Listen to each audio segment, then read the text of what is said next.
It's at the bottom of a cliff. So Tacoma comes to a point called Point Defiance in the north, and there's the Tacoma Narrows, which is a stretch of water that the entire Puget Sound empties into. It's probably no wider, probably narrower actually than the Hudson. So you've got all this water moving through, and that's where we are. We're right down on that water, and the tidal, the change in the tides is really dramatic. So at high tide, our entire house is above the water.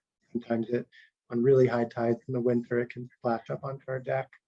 And then at low tide, you look out and there's, 10 yards, 15 yards of rocky beach in front of the cabin.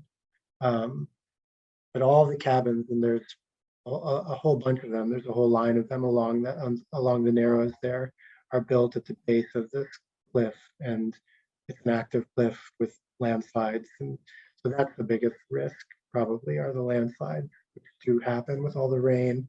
In fact, the cabin that we live in was hit by a landslide before we moved into it, about 2 years before we moved into it. And at that time, it was lifted up and moved further out over the water to get away from the cliffside in case of another slide.